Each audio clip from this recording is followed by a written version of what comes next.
Hi, everybody. Great to be here, and thanks so much for joining today.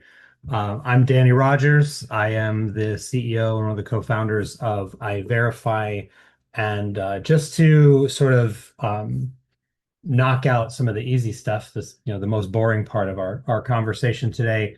A little bit about me. I'm a physicist by training. I also spent about 6 years as a program manager developing cyber information operations technologies for the U.S. Defense and intelligence communities. I founded years ago one of the early dark web intel companies that's now part of Deloitte, and then now here for the past 3 or 4 years, been leading up the development of iVerify, um, who we are, of course, one of the world's leading, if not the world's leading, mobile EDR companies, mobile security platforms covering what we call the full spectrum of threats against every phone in the enterprise.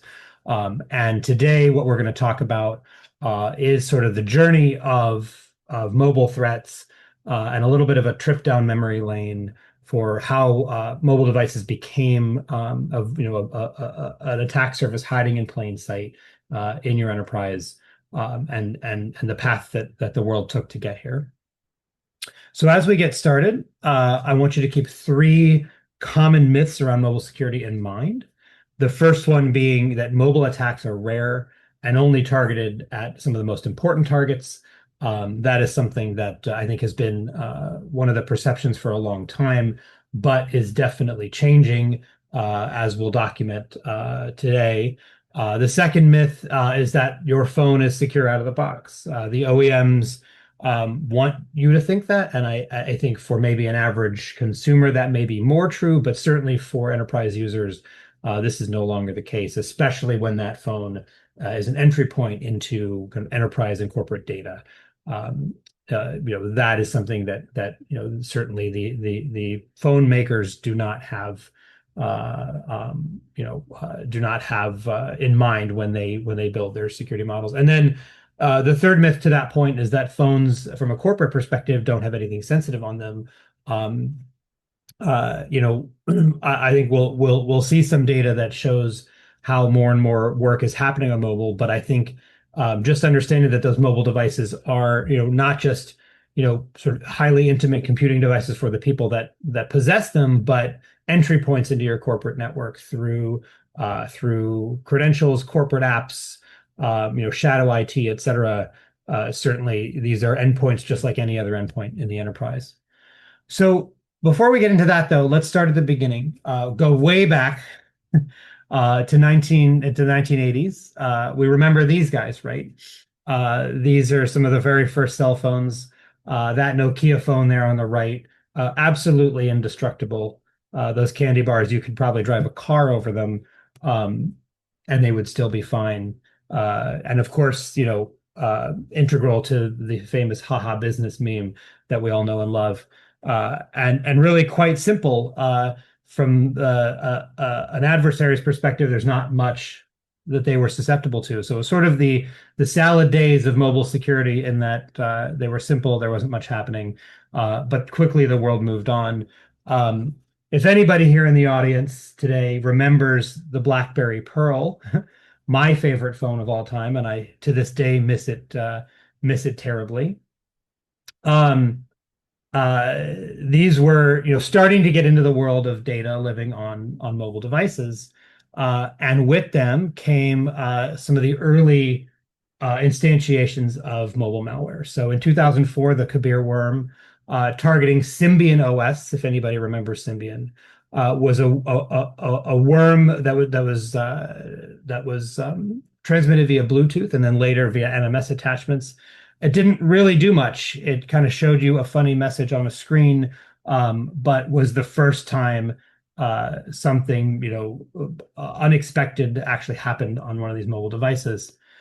Very soon after, in 2009, the iKey worm came out, the first iPhone worm, only spreading among jailbroken iPhones. It wormed via SSH connections between these jailbroken iPhones and did a very, very malicious thing. of changing your iPhone wallpaper to a picture of Rick Astley. A later version called Duh was used to steal certain banking credentials from a particular bank in in the Netherlands. And I think Duh, as this Sophos researcher said at the time, was a good name because it only infected phones that were jailbroken, and it took advantage of Apple's root password of Alpine. So getting to that myth that we talked about, that the OEMs have your back. In 2009, all iPhones had the same root password of this little 6-character lowercase word. So keep that in mind as one of the legacies. Fast forward a year, and Fake Player, generally believed to be the first kind of malicious Android app, one of these SMS Trojans, where you would download it and it would be an APK with elevated permissions that were able to do, slightly more nefarious stuff, like send mass SMS messages at your expense, and things like that. All rather quaint now, of course, in 15 years later, 16 years later, but still kind of a few historical examples of where this came from. So now let's start to fast forward to the kind of the modern era, right? Starting in 2010, which is where we sort of left off, we saw very limited exploitation of mobile devices, and I would say mobile devices were generally quite secure in those in that era. But starting in about 2015, this industry of commercial spyware vendors that we'll talk about soon started to proliferate. That there suddenly became a market for being able to exploit endpoints, and commercial vendors started popping up that were developing these things and renting out those capabilities. Of course, this coincided, as you can see in the plot on the left. The red line is the percent of internet traffic attributable to mobile devices year by year. And of course, in 2010, less than 5% of internet traffic was mobile. But by 2015, 2016, you had 15 to 20% of internet traffic then attributable to mobile devices. And, I apologize, 50% of internet traffic. I apologize for reading the plot wrong. 50% of internet traffic attributable to mobile devices, right? So now we're talking half of all internet activity happening on mobile. Suddenly these targets are very valuable, right? And so as a result, this industry pops up, and we start to see these commercial vendors and this industry develop. And over the subsequent years, we've seen APTs both rent the capability and duplicate the capability. And now we've entered the era, as we'll talk about, of that mobile exploitate capability no longer just being for rent, but now proliferating out beyond highly targeted attacks into more mass criminal style attacks. And we'll talk about that towards the end. So starting in 2016, the rise of this commercial spyware industry, obviously the most famous player in this industry being NSO Group, developed their first remote one-click exploit in 2016. And it was one of the most technically sophisticated exploits that had ever been observed in the commercial industry, certainly rivaling any of the most advanced nation state actors, and continuing to persist and appear over and over again with new exploits, new techniques, all the way through 2023, 2024, where we've observed them as recently as 2024, and used in all kinds of things, including spying on members of the European Parliament, locating political enemies, suppressing victims of military action in Mexico, targeting heads of state all over Europe and the rest of the world, harassing political opponents, intimidating journalists, et cetera, et cetera. We've seen Pegasus pop up in all kinds of contexts, and really proliferate quite widely. Citrox, or Intellexa, is another actor that's been well documented with their Predator capability, which is still active today. One of the most high-profile cases is in Greece, where this spyware was abused to not only engage in espionage on political rivals, but also on corporate entities within the country as well. A very famous case of the Meta office in Greece being targeted. The person running that office, they actually exploited when she signed up for her COVID shot.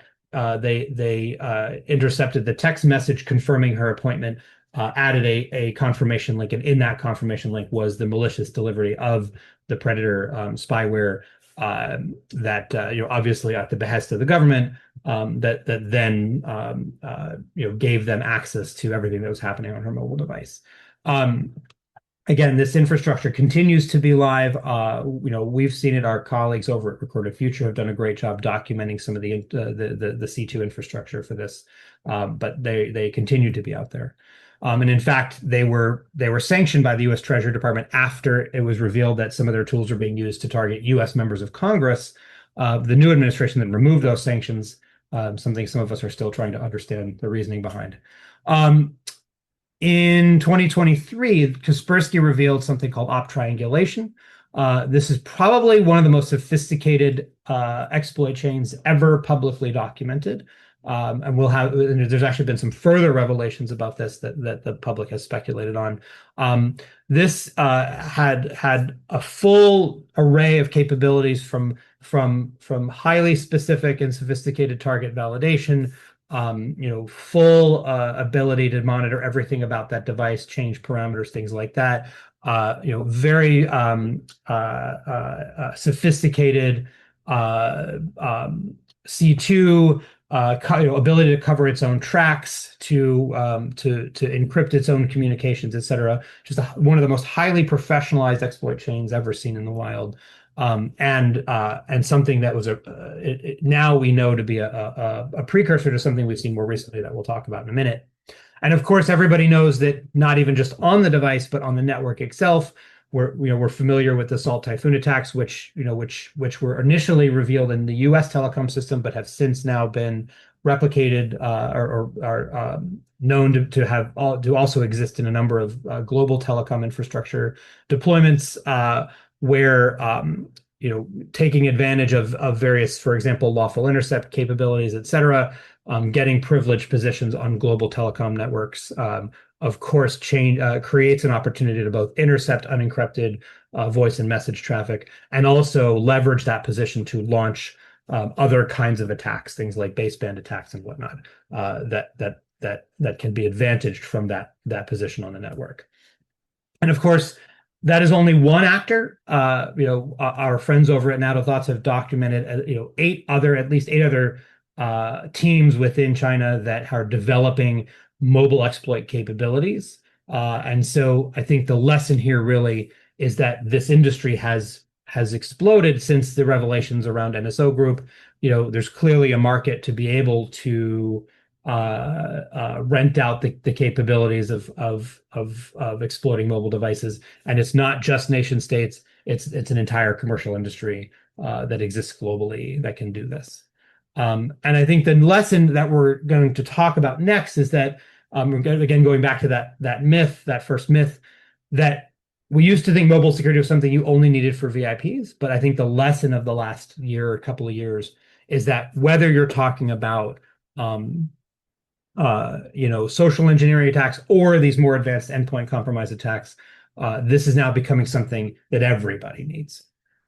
For example, one of the most pernicious threat actors against commercial enterprises is this super group of scattered spider, lapsus, shiny hunters, whatever they're calling themselves any given day. And it seems to be, alliances shifting on an hourly basis. But this group's favorite entry point into enterprises is via the mobile device. So they love to smish employees for credentials. They love to bypass two-factor using targeted SIM swap attacks and social engineering at help desks. Those credentials, those two-factor bypass attempts are the perfect way to pivot into network to allow for ransomware and widespread BYOD adoption, employee privacy considerations, et cetera, limit enterprises' abilities to see into that ecosystem and to be able to counter it. This is a very, very effective and very difficult thing to protect against. And it's what brought down dozens of enterprises, MGM, Caesars, JLR, you name it. All of these folks, all of these big breaches started. Qantas, Marks and Spencer's, all of them started as mobile credential theft first, and then whatever data theft or ransomware happened based on that. And that brings us to the modern era, as I was talking about, mobile first exploitation. As we said, starting in about 2016, 2017, half of all internet traffic now became mobile first. Work and more work is happening on those mobile devices, whether you're talking about post-pandemic, more people working from home, the proliferation of BYOD in the enterprise, or even just Gen Z entering the workforce, which is a mobile first generation that loves texting more than sitting at a laptop. 82% of organizations now have some sort of BYOD in their workforce. And that creates both opportunities for attackers and challenges for defenders, because these devices are highly intimate and the privacy considerations are tantamount. As we said, adversaries are now targeting mobile first. Over 90% of devices in the enterprise have no protection other than perhaps an MDM profile. We've seen 1,000% increase in SIM swap attacks.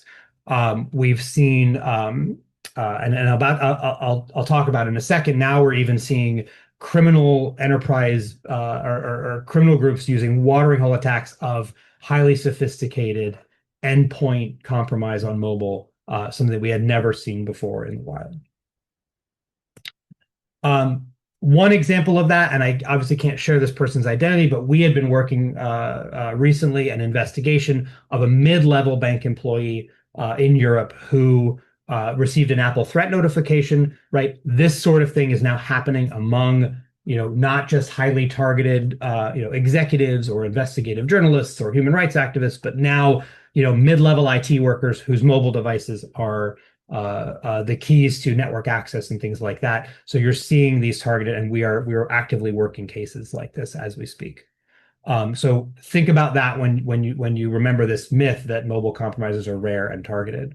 And in fact, recent revelations over the last month or two have really backstopped that this is the new era. So about a month or a month and a half ago, we discovered something called Coruna, which we investigated alongside the Google Threat Intelligence team, which is what many are speculating the successor exploit kit to what I showed you before, op triangulation, that has its potential origins in stolen U.S. government mobile exploits that a contractor leaked to a Russian exploit broker, was first used in Ukraine to spy on Ukrainians, and then discovered being used by organized crime groups to do things like steal cryptocurrency in these watering hole style attacks. You would see a link shared to a cryptocurrency forum saying, click here to read the latest news. That would infect the mobile device. And then it loaded all kinds of sort of hastily coded modules to do things like pull any cryptocurrency out of a MetaMask wallet or steal pictures. The very first test device we infected, we watched the photos from that device just be exfilled over the network right away. This is a very sophisticated exploit framework. Lots of deep engineering obviously went into it, and then that framework was used to deliver what were clearly very hastily coded payloads that were not written by the same author. But this idea that these commercial spyware frameworks that previously were used in these targeted attacks are now proliferating to criminal groups in these more mass attacks, I think are really is really kind of a game changer in terms of how to think about mobile security. And in fact, that becomes even more acute when you talk about the successor exploit kit that we discovered that shared some similar command and control framework, something called DarkSword. DarkSword is, I think, even more dangerous for a couple of reasons. First of all, it's a JavaScript only attack. It was also delivered as a watering hole attack. It's in some ways less sophisticated technically than Coruna. It doesn't actually, it doesn't actually itself achieve ring zero. It injects JavaScript into processes that are already running as root on that device. But there are a couple of reasons why it's, I think, even more dangerous. The first is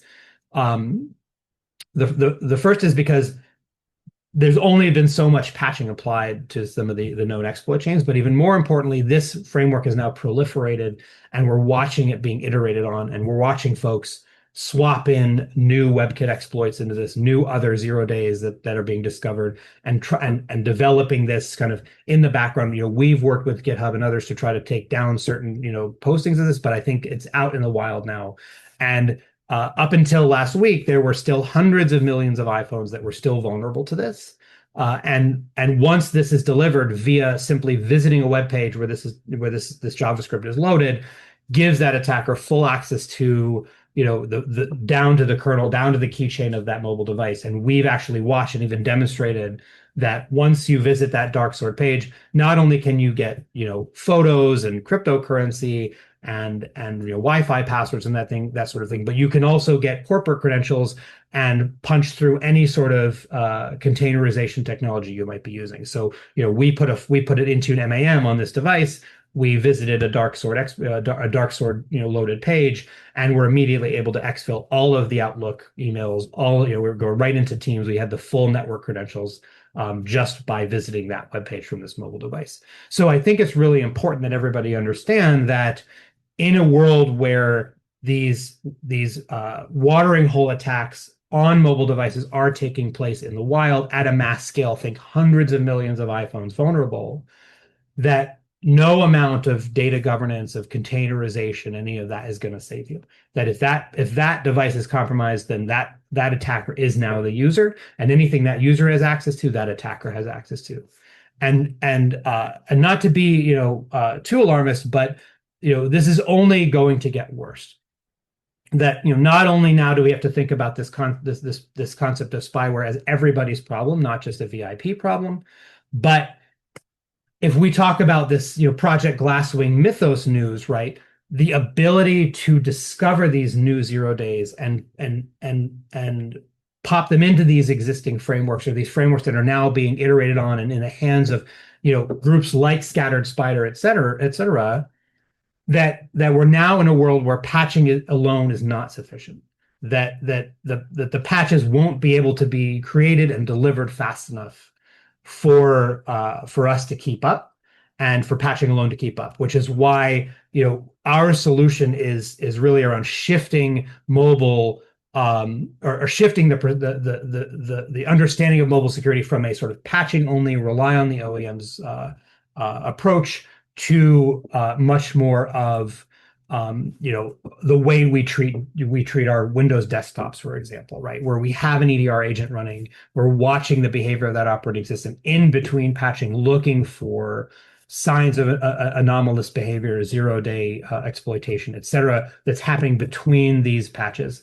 It's just, this problem is only going to get worse. We have to understand these mobile endpoints the same way we understand other vulnerable endpoints.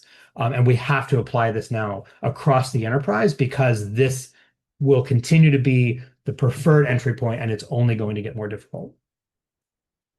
How we at iVerify do this is we approach this with a sort of defense in depth zero trust model, where you have multi-layered protection on that device, right? Of course, you're obviously trying to keep it up to date, but in this new era of AI-based fuzzing, patching alone, as I said, is not going to save you. And so looking at that multi-layered protection of what else are you doing in between patches to watch for the anomalous behavior on that device, so you can quickly and automatically react. For example, whether it's using your MDM to wipe that device, or I think even more saliently, connecting into your corporate system so that when you do detect an anomaly, quarantining that device's access to your network, quarantining those credentials, right? Identifying these attacks earlier and faster is really the only way forward. And so that idea of proactive and adaptive defense of not necessarily trying it to specific IOCs, but much more about operating system level behavior, much more about about that automated detection and response, I think is the absolute key to be able to operate safely in this sort of brave new world of proliferating, advanced mobile compromise frameworks, as well as AI-based fuzzing, really accelerating the rate at which 0 days are discovered and exploited. And I think while it presents a challenge, our view is that there is a way to operate safely in the future, and it involves this deeper visibility. Of course, how is iVerify different? I would of course be remiss if I didn't talk about how we do things slightly differently. Obviously, we are designed with sort of privacy and BYOD in mind. For those organizations that do rely on BYOD, we've designed everything that we do to be both kind of highly privacy preserving from a user data perspective, as well as MDM agnostic. Of course, where there is an MDM, we do leverage that extensively for both deployment, for additional data, et cetera. But our whole approach from day one has been around being MDM agnostic, and also really focusing on a true EDR style approach, where we're looking at not just known IOCs, but also behavioral artifacts on those devices. And we have some relatively unique capabilities, for example, on iOS, to be watching that operating system behavior and identifying anomalies. And beyond that, we also do smishing defense, and we have some more advanced features coming out to do more advanced blocking of smishing defense using things like onboard AI models and whatnot. We integrate with all the major MDMs and all the major SSO providers, et cetera, to provide automated conditional access, conditional launch signals. We have location sensitivity, sensitive location identification. We have rogue cell network threat intel. We can detect SIM swaps. We can detect all kinds of insider risk signals. We can do on-device app risk, et cetera. And there's all kinds of integrations into the rest of your enterprise ecosystem that we cover. And with that, we kind of view this approach as being the key to operating in this new era where mobile device compromise is going to become only more prevalent, only more common, and expose enterprises to kind of even more risk. So with that, I would love to take any questions you all have. Obviously, we've covered a lot in a short period of time, so I thank you all for your attention, and please let us know if you have any questions. Yeah, we do. We have one question here, Danny, for you, and I'll just read it here.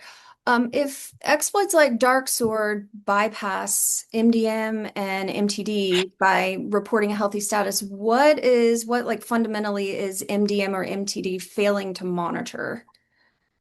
So it's less about that they're bypassing MTD. What they're bypassing is the containerization, meaning I think there's a sort of a misperception in the industry that, if you have all of your corporate apps delivered through a container, that means they're contained. And I feel like that's more of a marketing word than an actual technical designation, that just because they're in that sort of container, which you have control over, and there are data governance reasons to use that, right? You can prevent copy paste, you can control kind of where your data goes based on that user action. The challenge is that data is no more kind of encrypted or anything than the rest of the device. So if the user can read it, so can the attacker. And so when we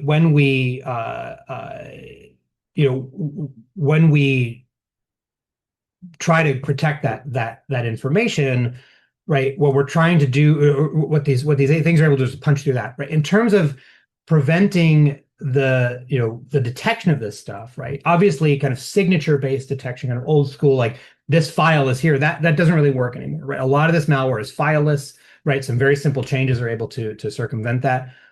The thing that's really hard to get around is that behavioral sort of stuff where we're saying, hey, there's a bunch of crashes being generated, or even more commonly, a bunch of crashes being deleted, right? Things that are very hard to circumvent.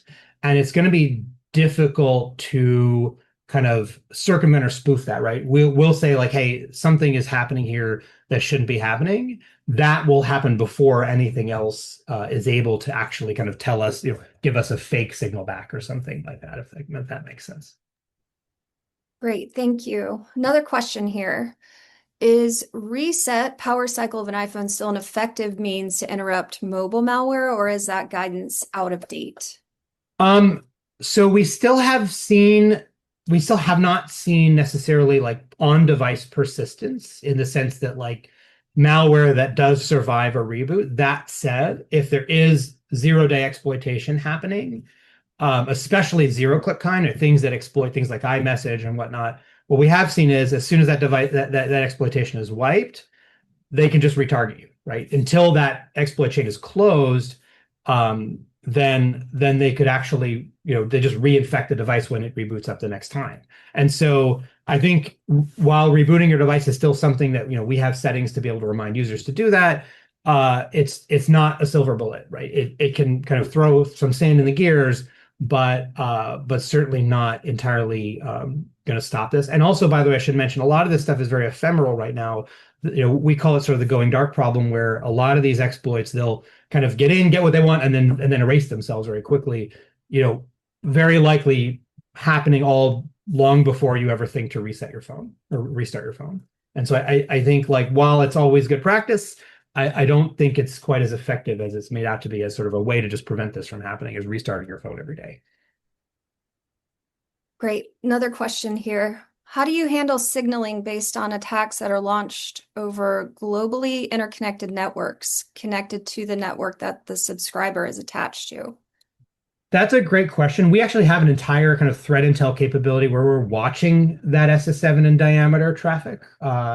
And that's actually kind of a relatively unique capability. We get data from the GSM Alliance on a daily, weekly, monthly basis, where we can suss out where these SS7 and diameter based attacks are happening.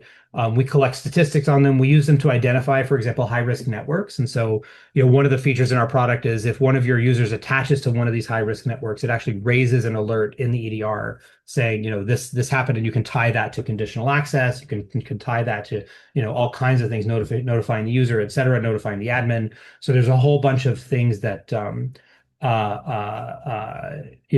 that you can do with that data to identify those sorts of activities. So I'm happy to kind of offline, feel free to reach out. We can walk you through the full data set, but it's really quite extensive, and we've used it multiple times to identify kind of rogue network operators, high risk networks, roaming networks in places you may have thought were safe, that sort of thing that I think is really interesting. Great. Yeah. Couple of Sorry, what was No, that? please go Okay. ahead.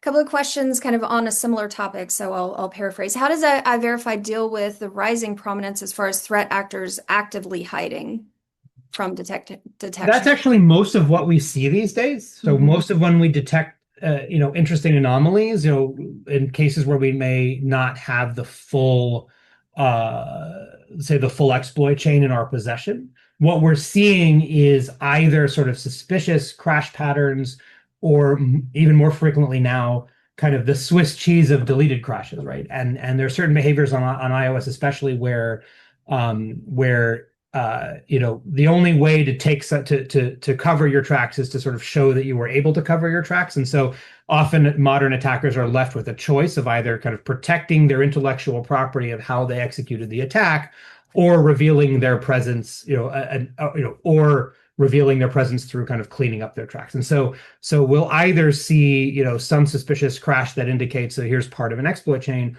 or we'll see there was supposed to be a crash here and it's gone. And that sort of thing is actually, and especially when you do that in real time on the device, that sort of technique is very powerful to raise sort of a suspicious alert. Our managed threat hunting team gets involved, and we start to dig into the data and say, hey, there's something anomalous here. We don't know what it is, but we know it's not supposed to do that, right? And even if it's just saying, hey, something compromised this device, we actually don't know what it is because it left before we could catch it, or it covered its tracks. The very act of covering its tracks itself is something we catch. Great. Leave a moment for any remaining questions here.